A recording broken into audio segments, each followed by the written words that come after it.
surprises even me. Well, it does happen. People lock into whatever means it may be, and it differs from person to person. I'm not sure why, but they do start getting consistent information. See, we got lucky because we started comparing people like yourself and others and seeing what each one was finding, and then we found a whole realm of stuff hidden below all of this because we could do a large comparison study, which no one had done before. Until we came along, no one had done a comparison study amongst contactees and or experiences. There's so many names we can use here, but nobody had really done any comparison studies about what this one was saying with that. And we do find what we call a base thing that's going to happen to all contactees. We know certain age groups and certain things are going to go on in these age groups with different types of aliens because now we've got enough cases. Do we know that that's going to happen? Because do these same individuals have a track record of having other things that they said actually happen? Well, it depends. That's the question. Yeah, well, see, it depends on the person. Some of these people have actually been quite good in their entire life of knowing what was coming. Well, I'll give you an example like 911. We have an online support group we've had since about 98. And right before, about 2 months before 911, they all started writing in or coming in and saying how antsy they were and how weird feeling they were. No one said anything about the Twin Towers coming down, but everyone had a pending sense of doom. All of them did. And, well, you see, in our body of material, in this Cassiopeian transmission, we actually had, specific information that related to the Twin Towers. Yeah. And it's just a strange phenomenon. You just never know what they're going to hit on and what they're not. And it's just strange. It was like something that happened in Iraq. I forgot what it was.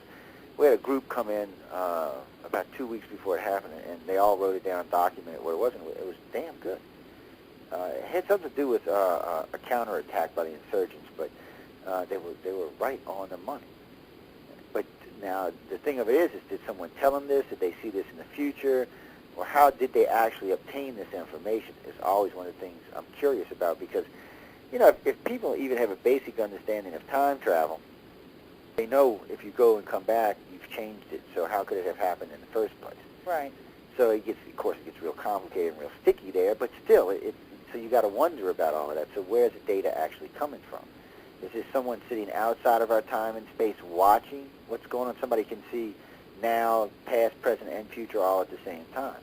Because that's the only way time travel could work anyways, if everything existed at the same time anyway. It's the only way, really, you could access information both backwards and forward as if everything existed at the same time. Well, I think that it's rather like Ouspensky's description of the snail traveling across the garden. To the snail, everything that he encounters as he crawls along the ground, and his vision is, of course, very limited. It all happens to him in time. But a bird flying above the snail crawling across the ground can see that where the snail has been still is there. Yep. The different directions that the snail can go in the future or in the forward motion are all there. Of course, the snail will only experience one line of experiences depending on which direction he takes. But, they're all there. So the bird can see them all, but the snail can't. Yeah, and that's like the multiple dimension theory where there's one of us in the next couple of billion dimensions. I think there are many of us who have, some part of our inner consciousness, for lack of a better word, that connects with this higher level where where we have this bird's eye view of the world, and it filters into our conscious mind. Yeah. Well, there's no real way to explain some of the information that people come up with. Yeah. Or some. And they're connected. Yeah. And many people have it. They have these feelings, and it is amazing to see how accurate some so-called psychic predictions, for lack of a better, I hate the terminology. Well, that's a good point, Laura, because we have discussed this in many, many times over the last 10 years. The terminology, both in ufology and paranormal, is so out of date for the time that there really needs to be new terms.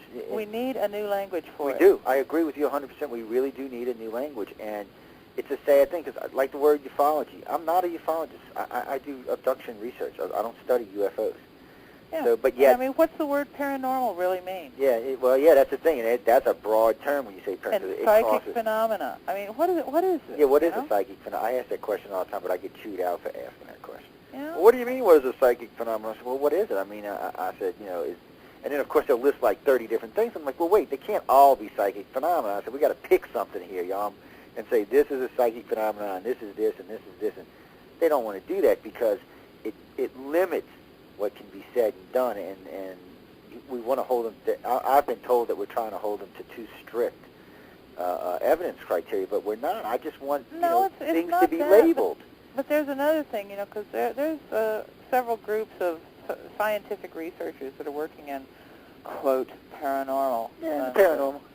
And the thing is once they got to the point where it was accepted that they could be scientists and they could study this as a scientific field, they actually became so rigid that what they are doing excludes most of what it is they claim to be studying. They want to spend all their time having these little meters, and people coming in and running trials and looking at cards and so on and so forth, repeatable experiments. That's what they want to do. And it's like I said, you can't have repeatable experience. You can't know, position and momentum at the same time. And they're doing it. And so the so-called paranormal researchers that consider themselves of the scientific ilk have put themselves in ivory towers where they're completely out of touch with the what they're trying to study, what they're trying to understand. No, that's true, and I've said that myself. It's I don't know exactly when this separation started, but it does seem like it's getting worse. And the difference, the world or the chasm between paranormal, I hate that word, paranormal researchers and people who study the UFO and or abduction phenomena. Yeah. Well, but you see, that's the thing too, and people get mad when I say this, but there are some correlations between abductees and some Absolutely. what we call paranormal events. I mean, one of the biggest things about the whole UFO/alien abduction phenomena is the so-called high strangeness factor. Yeah. And that high strangeness factor is exactly correlated to a whole lot of historical so-called paranormal experience. Yeah, the two are interchangeable. There seems to be a direct connection, not in everything, mind you, but in a lot. So how much of the old-timey paranormal stuff was, say, UFO or alien abduction inspired, and or vice versa? Well, it's like when I mentioned one day, somebody, I had one of our, we have several pastors and stuff that have joined the organization, and I had one of them on the show with me a couple of years ago. And I asked him, I said, I remember hearing the story of Mary when I was a kid growing up, roaming around in the desert and coming back pregnant. I mean, this is classic alien abduction, by the way. Yeah. And, well, he got offended, and he said, well, what are you saying, Jesus Christ is an alien? I'm saying it is a possibility. I didn't say it, you did. That's what I said. I was just saying, guys, I mean, Ezekiel, that's classic alien abduction. Mary, that's classic alien abduction. And, of course, I've been heavily criticized, which I don't mind. I mean, I'm a big fairy boy. experiences. And how much of this so-called fairy experiences and a lot of the gremlins and stuff that we're seeing back in the day were not actually extraterrestrial. See, there's no way for us to know because none of us were there, and we need to know because we need to know what would actually be considered paranormal, for the lack of a better word. What about poltergeist phenomena? Well, I mean, that's poltergeist is one of the oldest recorded phenomena. And where does that fit in? I mean, it's a tough one. And apports, disappearing objects and reappearing objects. Oh, I don't even want to talk about things like that because my keys go. Laura, I got the damnedest luck. Sometimes I will set something down. I mean, set it down like right here in front of the computer where I'm sitting. Get up, go get a coat, come back, it's gone. Then I'm looking all over the house, and then all of a sudden I'll come back and it's sitting right where I left it. I'm like, okay. Now, to me, that's just irritating to start off with, and I don't know what it is. The cat walked by twice. My friend tells me the other day, he said, well, maybe your dogs are getting it. I said, I don't think so. Man, I said, what, they're getting it and bringing it back? They're not that smart, guys. Come on. And that's one of the reasons I call this book High Strangeness. That's a good name for it. Well, so far, most of what I've read in the book, I've been all right with. I know when I'm always leery about the word channel, and I'm not going to lie to you, but, because I've met, what, I'll be honest with you. Have you ever met Nancy Leader? That's what, she's the one that interacted with her years back on Mike Lindemann's she's the one that actually made me have a hard time with channeling. Before that, I actually thought it wasn't that bad of a thing. But she did this Zeta Nancy talk with me. Oh, this stuff was so horrible, it's not even funny. Girl, halfway through the show, I had to start laughing. I'm like, and then, because I'd get confused. I'm like, well, who am I talking to? Nancy is a Zeta. And I said, why can't I just talk to the damn Zeta myself? And she got mad at me. But, I wasn't trying to be offensive. I was trying to understand.